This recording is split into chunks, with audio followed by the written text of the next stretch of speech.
Estás escuchando Autogestión Creativa, el arte de vivir del arte, un podcast de Malena Mayán. En esta segunda temporada charlamos con mujeres artistas de distintas disciplinas que lograron vivir de su talento. Ellas nos comparten sus procesos creativos y de profesionalización para que encuentres la inspiración y las herramientas que te ayuden a materializar tus ideas.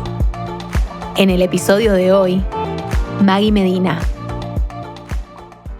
Maggie, bienvenida. Hola. Bienvenida al podcast. Un placer para mí que estés acá, empezar a mover este podcast con las entrevistas. Quería preguntarte, para arrancar, para no hacerlo yo, porque me interesa que el otro también se presente como considere, si tuvieras que presentarte hoy como artista, ¿qué te define hoy? ¿Cómo lo harías? ¿Qué dirías?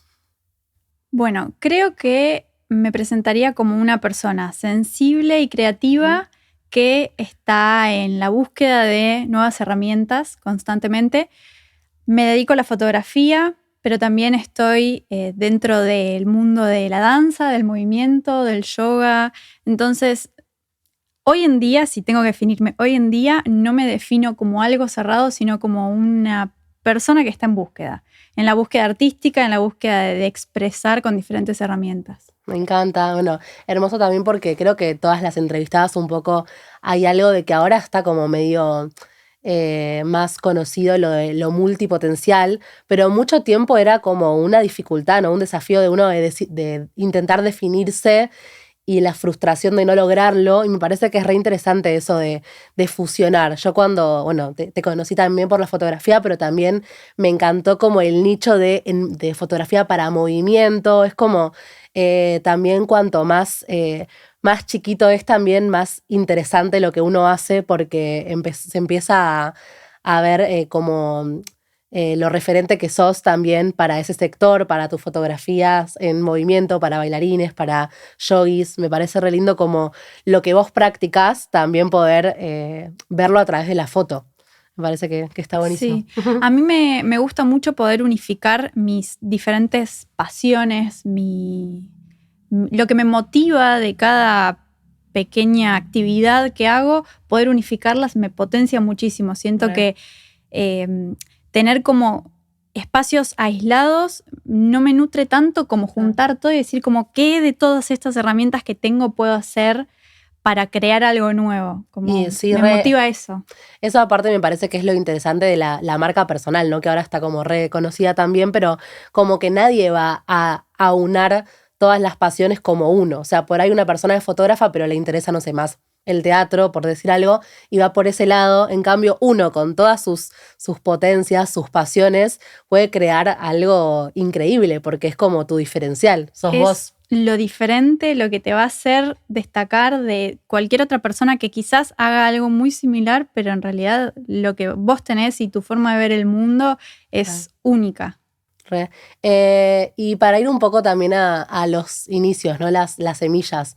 ¿Qué onda? ¿Cuándo sentiste que estuviste en contacto por primera vez con el arte o dijiste, bueno, esto me gusta, o sea, me quiero dedicar a eso, me interesa, o por ahí fue de lleno, o por ahí se dio con el tiempo, no sé, cada uno tiene como un vínculo re distinto también con las artes? Mi historia con el arte data básicamente desde que nací, porque mis padres los dos son artistas, vienen de la música, vienen del ámbito de la música, docentes, y entonces desde siempre fui a cuanto taller de arte que se te ocurra, de teatro, de canto, de música. A los 5 años tocaba el piano, era como, me encanta, había claro. mucha arte dando vueltas. Hice, de hecho, me recordó a mi mamá que hice talleres de fotografía de pequeña, talleres de verano.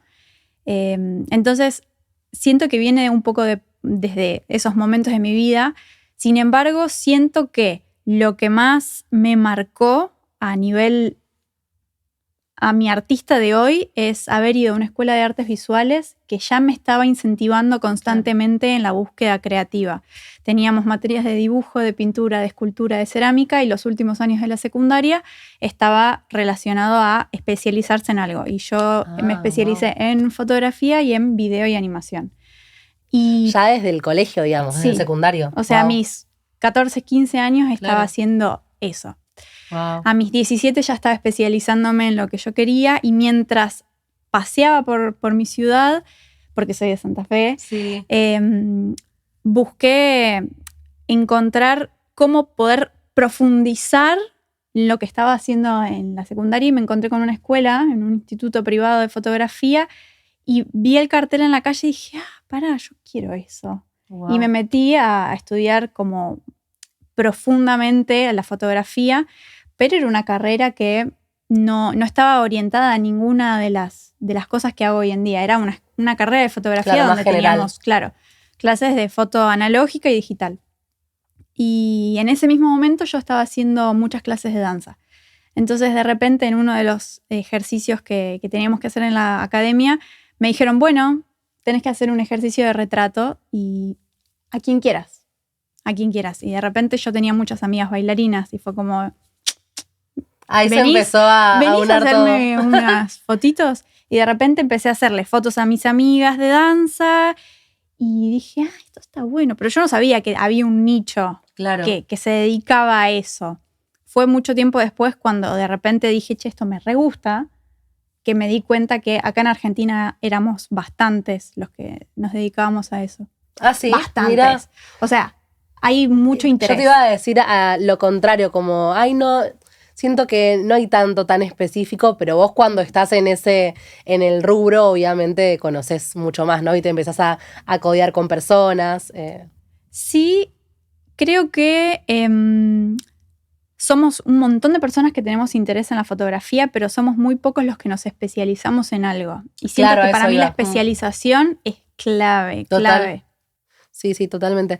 Te iba a preguntar, ¿quién sentías que en ese momento, en tus principios, era o eran tus referentes o referencias o inspiraciones?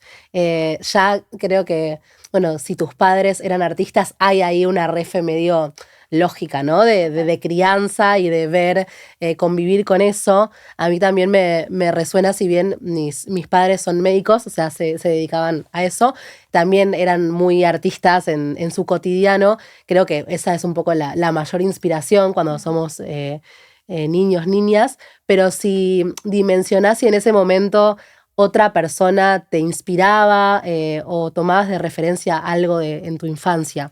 Vos sabés que haciendo memoria de quién fue una persona que la tuve mucho de referencia, es una fotógrafa que no sé bien dónde vive, pero sé que quizás está en Estados Unidos, que se llama Louise Greenfield, que cuando la encontré en Instagram, andando por las redes, me di cuenta que yo de chica, a mis, 11 años, había recortado una foto de ella y que cuando la vi en las redes dije, yo esta foto ya la vi. Wow. Y fui a buscar en mis recuerdos, porque me gusta mucho recordar Las y guardar cajitas, cosas. Sí. Tenía una foto recortada de ella. Y entonces digo, bueno, acá había data, mis 11 años, de decir como, esta info está buena. Y era una foto en blanco y negro de 4 bailarines que estaban uno girado arriba del otro, o sea, los 4 en el aire. Y me flasheó mucho eso, como ver cómo mi alma estaba buscando esa data de cómo hacerme llegar esa información y que luego por las redes apareció. Claro, como huellas, me imagino, ¿no? Total. Como huellas que van quedando de lo que a uno le interesa. Me parece esto que nombrás, ¿no? Desde los tesoros o las cajas de recuerdos. A mí, yo estoy medio ahí en proceso de mudanza, qué sé yo, y la típica que es el momento en donde uno más aprovecha. Y cuando ves todas las cosas que guardaste, es como, ok, en ese momento eso fue importante para mí. Y es re lindo poder tenerlo ahí a mano en lo analógico también, ¿o no? Quería aprovechar esto para preguntarte esto de la foto y demás. ¿Cómo sentís que es hoy tu proceso creativo? En general, no solamente en el momento exacto de sacar una foto o en una sesión, que imagino que ahí tendrá como más un paso a paso más definido, ¿no? De, bueno, probamos, no sé qué, la luz, sacamos la foto, sino como tu proceso creativo más general, ¿no? Como cómo vivís el hecho de ser fotógrafa de movimiento.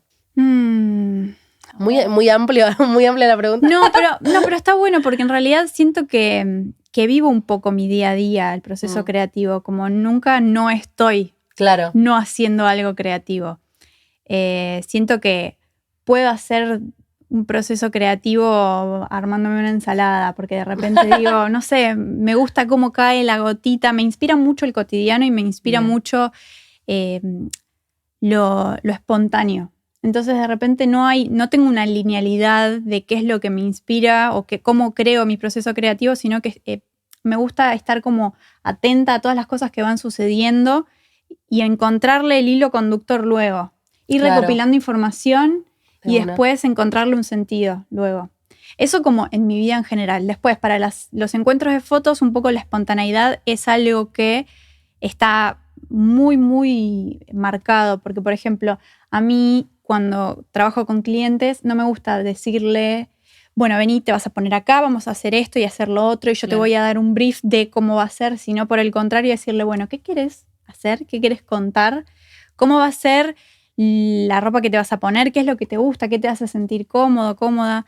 Y a partir de lo que va sucediendo en ese intercambio, en ese feedback con la persona, ir creando. Como no presetear tanto, quizás es un poco jugado, Claro.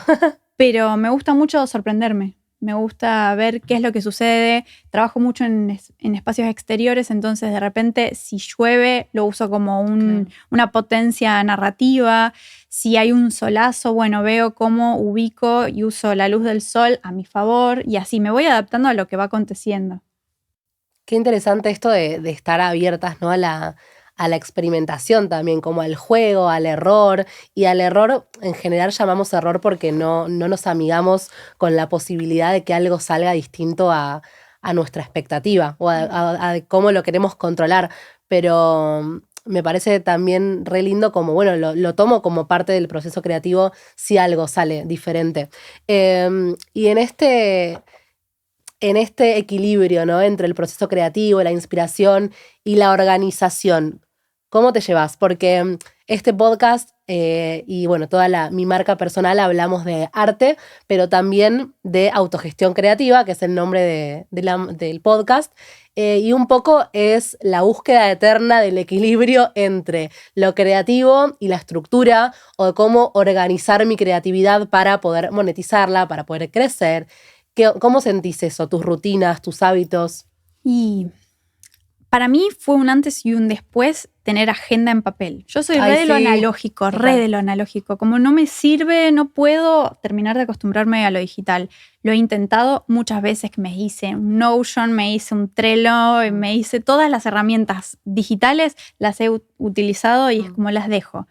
Lo que me sirve es el papel, el tenerlo ahí y empezar a tachar cosas y hacerme espacios en donde puedo abrir el papel, verme la semana completa y decir como, bueno, ok, por ejemplo, los lunes, que son mis días como más tranquilos, me siento y organizo cómo va a ser esa semana y voy viendo.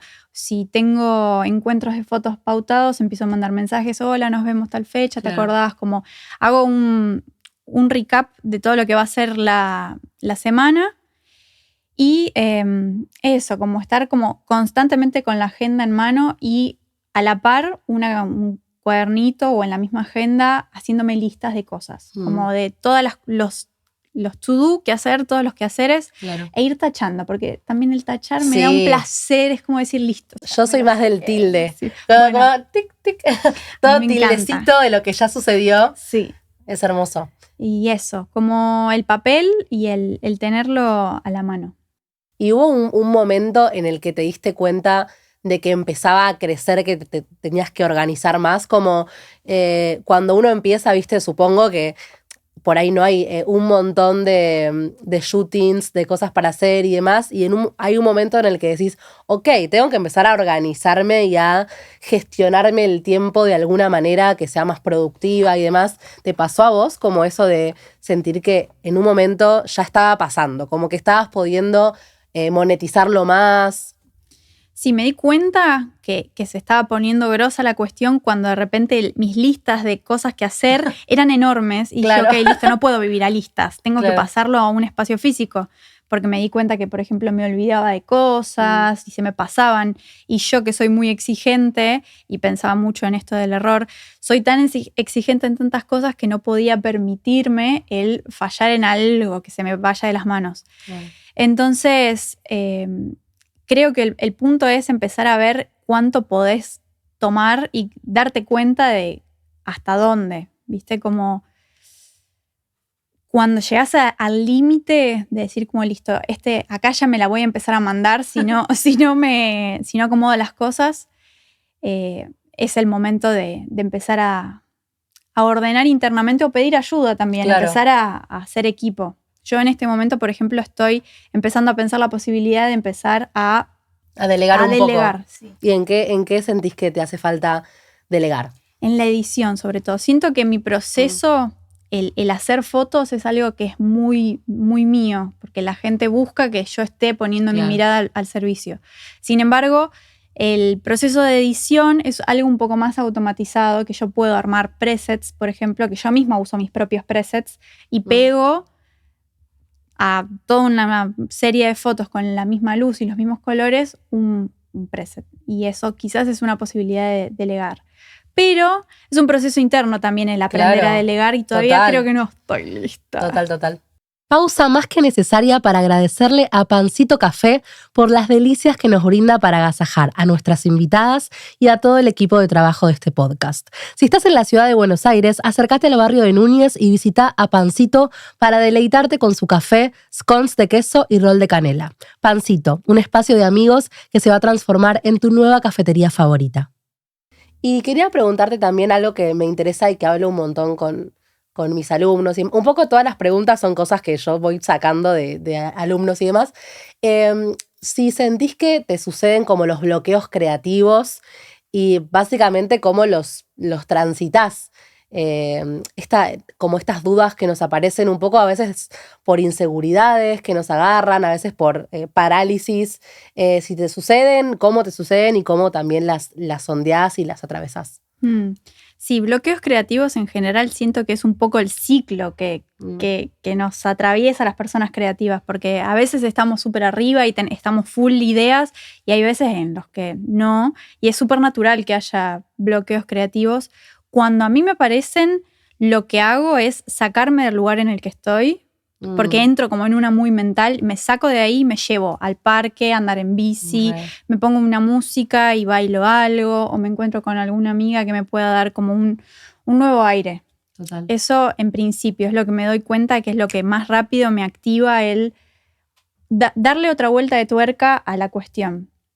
Pero también me pasa que al trabajar mucho desde la creatividad, mi trabajo es creativo, me sucede que a veces no respondo a lo que la persona necesita, pero cuando tiene que ser un proceso creativo más personal, no entregándole un material a la persona que me contrata, sino propio, ahí ya entro más en una, porque es como... Se pone en juego más el ego, ¿viste? Es como, ¿cómo hago con esto? Sí, tal cual. Y eso me sirve mucho hablarlo con personas que admiro, que quiero, que tengo cerca, que me den sus puntos de vista, eso me saca un montón del estancamiento. Y hablarlo sobre todo, como empezar a poner en palabras y escuchar las cosas que digo, porque yo misma me doy cuenta que me enredo en lo mental y sacarlo afuera, contárselo a alguien o mismo escribirlo.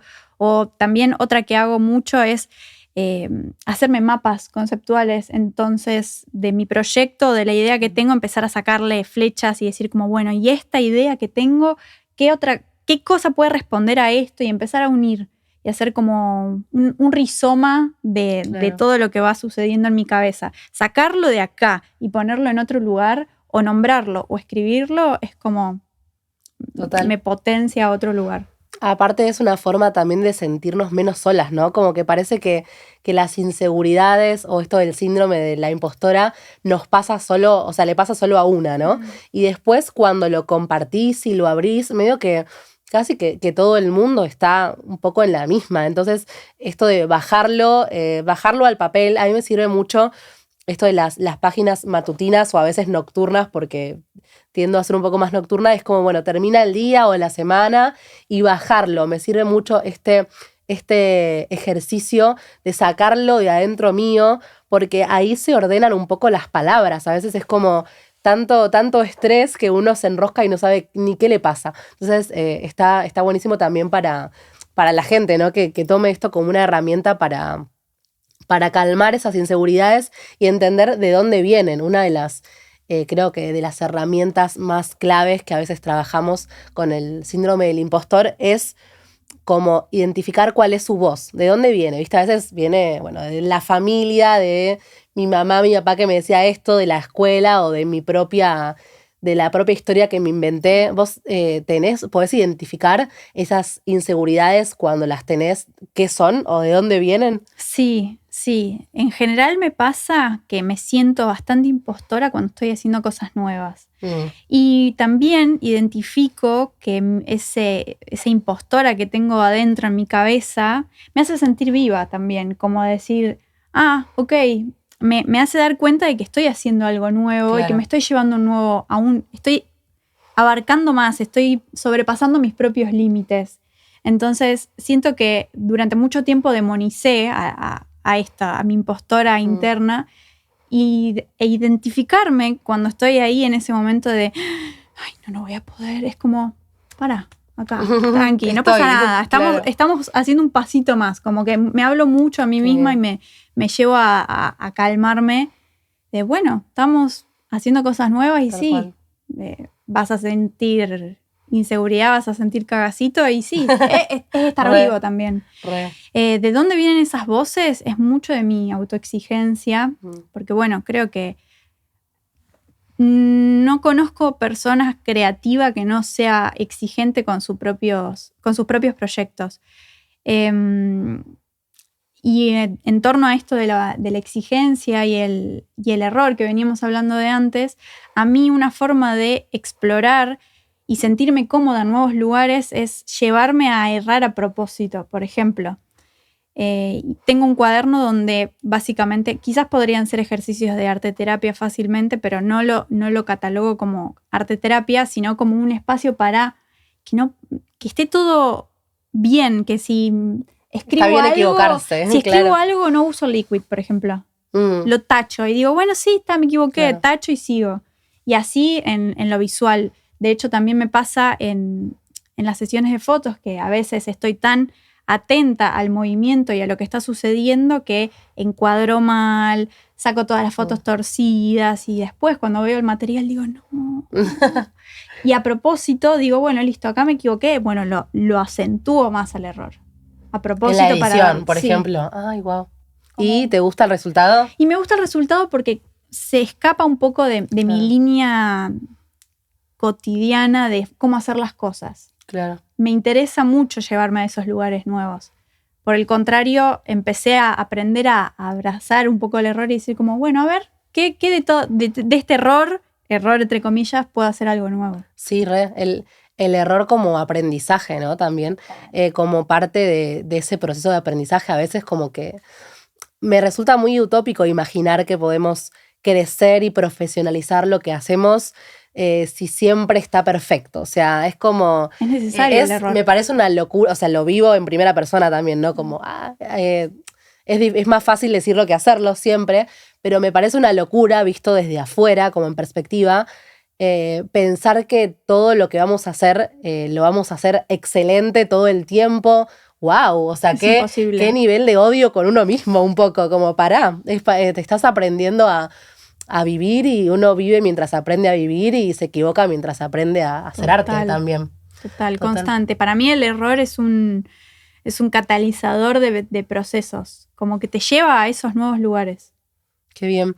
Y en esto de autogestionarse y querer vivir de nuestro arte o hacerlo efectivamente, ¿cómo fue el proceso de empezar a monetizarlo? ¿No? Porque todo muy lindo me gusta sacar fotos, pero cuando, bueno, le pongo un valor a eso, lo quiero vender, quiero conseguir clientes, ¿cómo fue monetizarlo? ¿Cómo fue empezar a, ok, tiene un valor simbólico y un valor precio lo que hago? ¿Cómo fue todo ese momento? Fue durísimo. Me acomodo para escucharte.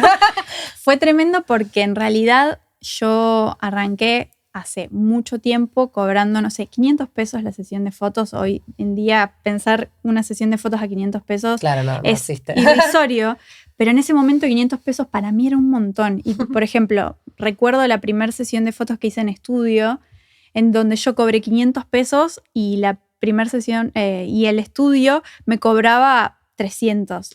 Y era como, bueno, me da cosa cobrarte 200 pesos porque en realidad no me siento, o sea, yo me doy cuenta ahora, haciendo retrospectiva, que en ese momento no tenía las herramientas necesarias para poder sentirme cómoda cobrando. Claro. Pero es necesario y también está bueno como encontrar a partir de la experiencia la posibilidad de ir extendiendo un poquitito, esto del límite, de ir extendiendo un poquitito más el límite de cuánto puedo cobrar y cuánto me siento merecedora de ese valor. Para mí, algo clave en relación a la monetización es hacer un trabajo interno. Como de, no es que le pongo un precio y ya, sino como, bueno, ¿cuánto creo merecerme yo que mi trabajo vale?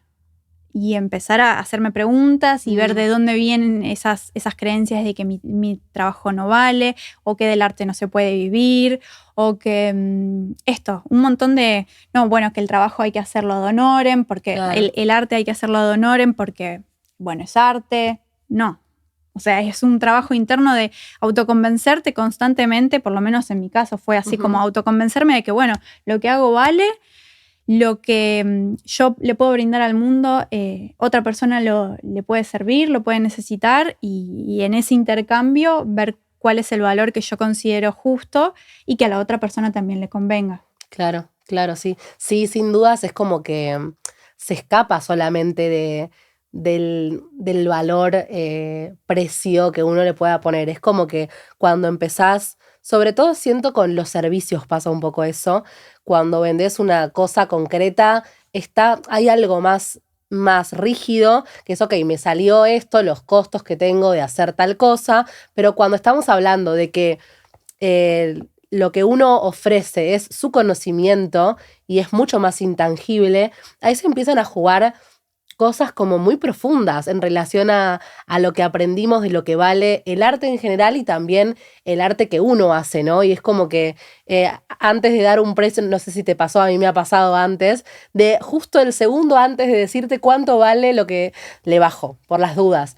Y también es como, creo que cuando uno más aprende y más estudia y más avanza, también es como si mejoraras un producto, ¿no? Si en vez de, no sé, hago un pan y en vez de tener la harina más barata voy mejorando y comprando otra harina, bueno, el precio aumenta. Y lo mismo con sus servicios. Como cuanto más estudio, más aprendo, más experiencia tengo, la lógica es que eso aumente. Y a veces claro, es más valor y parece re complicado, ¿no? Creérnosla de que estamos mejorando y que eso se tiene que reflejar. No sé a vos cómo te pasó y qué feedback, sobre todo me interesa eso, qué feedback sentiste de la gente cuando, lo voy a cobrar. Yo creo que por suerte tengo personas que llegan a mí que resuenan mucho con mi modo de ver el mundo y cómo abordo mi trabajo y en ningún momento me han dicho, estás pasada de precio. Y eso me hace sentir como que, bueno, que no estoy errando en cómo pongo los precios. Sí me doy cuenta que para mí es muy importante tener un espacio en donde haya una comunidad de gente que esté diciendo, bueno, estos van a ser los valores que vamos a manejar. Yo trabajo, por ejemplo, con un tarifario de fotografía argentino que establecen unos valores que son el mínimo. Claro. El mínimo. Y para mí todos los nichos, ya sea, no sé, fotografía, video, ilustración, marketing, una base de valores, alguien que se junte y diga, bueno, de acá no nos podemos bajar porque si no menos es terrible para vivir. Absoluta. A mí me sirvió mucho eso. Saber que hay otros colegas que están en la misma que yo y que estamos usando este piso para crear y para poder vivir del arte. Después, que haya personas que cobren menos de lo que dice el tarifario, yo creo que también es necesario porque alguien tiene que empezar a aprender y empezar a cobrar menos, pero en ciertos puntos, para mí, en la experiencia vos tenés que ir elevando cada vez más y al menos llegar al mínimo. Claro. Sí. Pero para mí fue clave eso, el que haya un tarifario que nos establezca a todas las personas que estamos en este rubro dentro de una base, un piso. Y en esto que contabas de los colegas, me lleva a preguntarte también sobre el networking. ¿Sentiste que te ayuda como rodearte? Como a veces sentimos que en el mundo freelance, por ejemplo, que sé que esto es tu caso también, está como hay mucha soledad, ¿no? Como en el mundo del emprender, de ser freelance, de autogestionarse como artista, es como tan solitario que a veces nos quedamos en eso y creo que el networking es una herramienta re interesante para hacer, para tejer redes, para impulsarte con otras personas. No sé si lo haces, si te sirve, si te gusta. Sí. A mí me pasa que personalmente, desde que estoy en Buenos Aires, el networking es como mi herramienta fundamental de trabajo, tanto para llegar a clientes como para hacer red de colegas. Es sorprendente cómo cuando de repente estás en el lugar correcto, aparecen las posibilidades y te conoces con colegas que vos decís, ay, re trabajaría con esta persona, y se empiezan a generar lazos que están re buenos. Lo mismo con los clientes, que está zarpado como potencia a todas las personas. Es como, no sé, te eleva y te lleva como, si crezco yo, creces vos, como un poco así. Tanto para los clientes como para los colegas. Para mí el saber que tengo colegas que están abiertos a charlar esto, los valores, los modos de trabajo, el cómo abordar determinadas conversaciones con clientes y viceversa, como empezar a hablar con los clientes, cuál es el feedback que te dan de tus colegas, tener como una escucha activa de todo lo que va sucediendo, más allá de mí, me sirve muchísimo para nutrir mi propio trabajo. Por ejemplo, en las sesiones de fotos a veces me dicen, no, porque tal persona con la que trabajé me pasó esto, esto y esto. Y yo como, ok, listo, le pasó esto, esto y esto. Y lo tomo como un potencial para yo crecer como persona, como artista, como profesional, para que a otra persona no le pase y estar atenta a eso. Pausa para agradecer a Ekeka Rental por armar junto con nosotros este hermoso set y estar en cada detalle. Ekeka es el rental de una dupla hiper talentosa. Marila Roca, creativa y productora, y Grisel Marino, directora de arte. Tienen todo lo que se te ocurra y todo tiene onda. Así que ya sabes, si necesitas ambientar tu proyecto artístico, Ekeka tiene cosas lindas. En esto que contabas de crecer, ¿no? Con tus colegas y demás, quería saber también, ahora es como que prácticamente ni se imagina uno crecer sin redes sociales, es como el universo digital en sus pros y sus contras, ¿no? De todo, de la inteligencia artificial y bla, es como parte clave de nuestro mundo, de nuestro arte. Yo creo que hay mucha gente que se pelea con eso de por qué tengo que ser artista y tengo que estar en redes y saber marketing y saber comunicar y demás. Quería preguntarte vos cómo te llevabas con las redes sociales, cómo te enfrentás con esta realidad de que hay que estar en redes para que nuestro arte crezca y poder monetizarlo. Para mí, las redes sociales son un espacio para multiplicar el mensaje que yo elaboro en mis encuentros de fotos y en mi trabajo. Es como un canal más para hacer crecer el mensaje me gusta tomarlo así y sacarle como ese contexto de, bueno, tengo que difundir mi trabajo.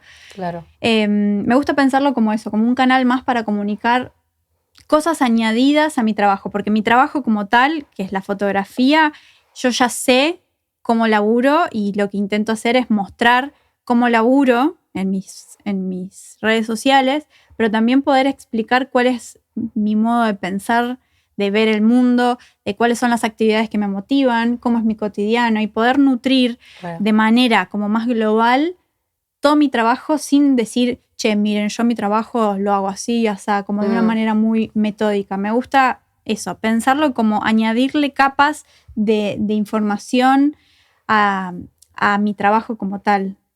Está bárbaro eso, porque creo que es incluso ahora como en esto de la famosa frase, ¿no? De humanizar la marca, no sé qué, es un poco eso, o sea, más allá de toda la teoría, es no solamente mostrar lo que uno hace, sino cómo lo hace y cómo es tu vida aparte de ser fotógrafa, ¿no? Porque hay mucha gente que quizás se queda con el, bueno, días de foto y mostrar es el día del shooting y demás, pero qué interesante conocer al artista en su cotidiano también, conocer cómo hacemos las cosas, cómo vemos el arte, desde qué perspectiva, cómo te llevas con eso de elegir qué mostrar y qué no, ¿no? Como ese filtro de hasta acá me muestro, qué reservo para mí.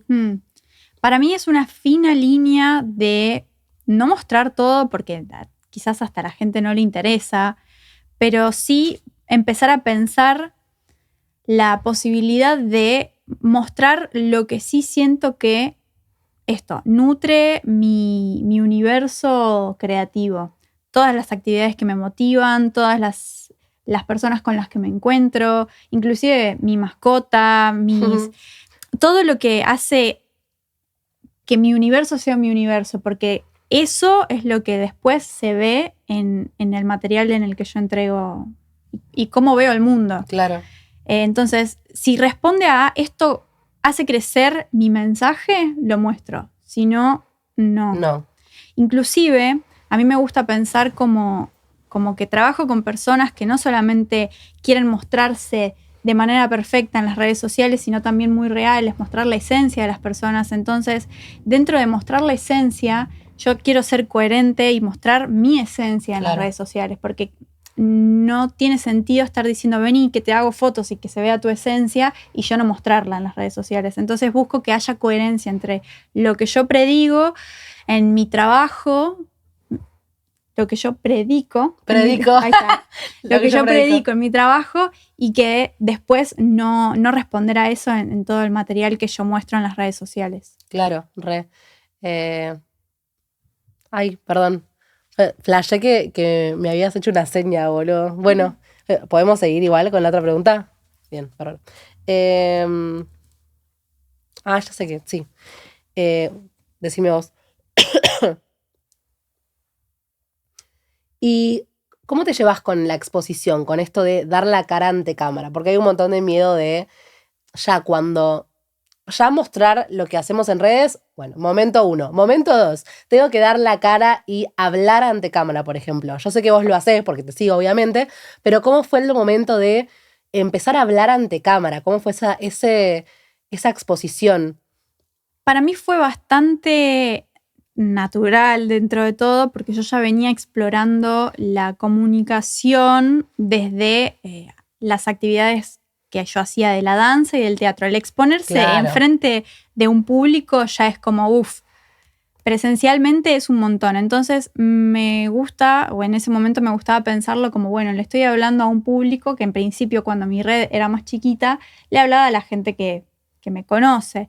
Entonces entraba como un poco en un papel medio de hola, no sé qué, como medio actuado al principio para sacarme como esa presión de que era yo hablando, y de repente se fue dando orgánico, como no, ya ni siquiera le pongo esa carga de, bueno, le tengo que hablar a un alguien. Yo cuento cosas. Bárbaro. Y al que resuene, y al que no le gusta lo que comparto me deja de seguir, y está buenísimo también que eso suceda.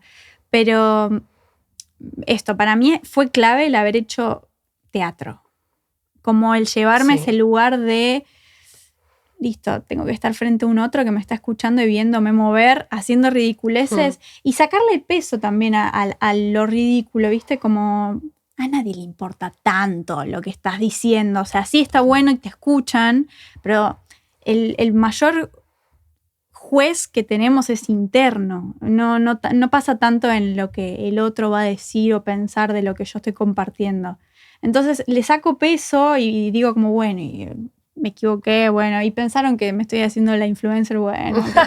Es que sí, esa es la mayor traba, es increíble, pero una de las mayores trabas de crecer con tu arte, porque creo que tener presencia en redes es uno de los pasos para crecer con tu arte, es ese, ¿no? Es la mirada del otro, la mirada o de la familia o de los amigos. Una de las cosas que suelo decir en las clases es: tu familia y tus amigos no son tu público objetivo. O sea, vos no podés apuntar a gustarle a tu mamá, a tu tía y a tu amiga. O sea, hay que ampliar eso, ese canal, ampliar hasta encontrar o diseñar tu público. ¿Sentís vos que tenés como definido tu público, tu comunidad en redes y en general también? Yo, si es una pregunta, sí. En realidad creo que no, ahora, porque vengo en un proceso de transformación en donde yo durante muchísimo tiempo me definí como fotógrafa de danza, luego llevé a pensarme como fotógrafa sensible de movimiento y ahora hoy en día me estoy llamando como fotógrafa o soy una persona que hace fotografía viva para personas creadoras. Entonces, me encanta. De repente, lo que yo siempre dije como mi público son los bailarines, se amplió a, bueno, mi público son bailarines y personas que hacen yoga, pilates, artes marciales, deportes, etc. Y ahora, bajo este concepto de fotografía viva para personas creadoras, mi público es cualquier persona que cree algo, ya sea música, ya sea artes visuales, ya sea algo con el movimiento. Entonces, este público se está transformando conforme me transformo yo y cómo veo el mundo. Así que creo que estoy definiendo en este momento cuál es mi nuevo público, pero sí sé que son personas que resuenan con mi modo de ver el mundo y eso es lo que siempre me estoy como diciendo constantemente. Como bueno, van a llegar a mí las personas que resuenan con lo que yo estoy explicando, con las palabras que uso, con las imágenes que capturo. Como confío mucho en la resonancia que tiene la persona cuando llega a mí. Si es mi público objetivo o no, no lo sé, lo sabremos con el tiempo cuando elijan hacer fotos o no. Pero en general sí, confío mucho en eso, como en ese público que se acerca por resonancia. Y bueno, contanos cómo pueden encontrarte las personas en tus redes para ser tu público. Para ahora escucharon esta entrevista, quieren conocerte más, ser tu público. ¿Cómo te pueden encontrar? Bueno, me pueden encontrar en mi Instagram, que es @Maggie Medina, Maggie como la de los Simpsons, porque a veces la gente piensa que yo digo Maggie, es Maggie Medina. Y eso, Maggie Medina. Voy a estar pasando información todo el tiempo en las redes sociales porque estoy muy activa. Sí, re. Y eso. Hermoso. Y aparte es todo muy estético. Es realmente muy estético tu cuenta, me encanta. Así que, bueno, obvio, sigan a Maggie también para que te conozcan. Y a veces ni siquiera es para hacerse unas fotos en sí, porque por ahí viven en otro país y demás, pero creo que lo que compartís no es solo eso, por eso es lo interesante de lo que hablamos al principio, ¿no? De lo multipotencial, y creo que se nota bastante, que no es solamente, bueno, muestro cómo saco fotos, sino el ser fotógrafa, ser creativa, compartís también tips de autogestión para artistas y me parece hermoso. Así que para ir cerrando, te quería preguntar si tuvieses que darle un consejo a la persona que está del otro lado, al artista, el artista que siente que quiere vivir de su arte, que tiene un deseo muy grande de que ese sea su día a día y de que su proyecto crezca, ¿qué le dirías a esta persona? Que principalmente haga, que no se estanque en la cabeza y en el cómo voy a hacerlo, sino llevarse a hacerlo. Tengo una frase que un amigo me dice todo el tiempo, mejor hecho que perfecto, 100%. Siempre. Entonces el hacer, equivocarse, ganar experiencia, para mí eso es clave. El estar ya en movimiento te lleva a nuevos lugares siempre. Si vos no te estás moviendo no vas a avanzar nunca. Total. Bueno, Maggie, muchas gracias. Gracias a vos. ¡Un aplauso! Gracias por escuchar Autogestión Creativa, el arte de vivir del arte. Un podcast de Malena Mayán. Hicieron posible este proyecto Aaron Cressin en producción general, Fío Cosmos en diseño de arte y vestuario, Ola Aye en realización audiovisual, Tino Rodríguez y Aaron Cressin en realización sonora, Atahualpa Records en grabación, Perla en locución, May Medina, Manuela Pérez y Ezequiel Laceras en fotografía. Agradecimientos especiales. Ekeka, mobiliario y utilería en set. Pancito Café en catering. Hasta el próximo episodio.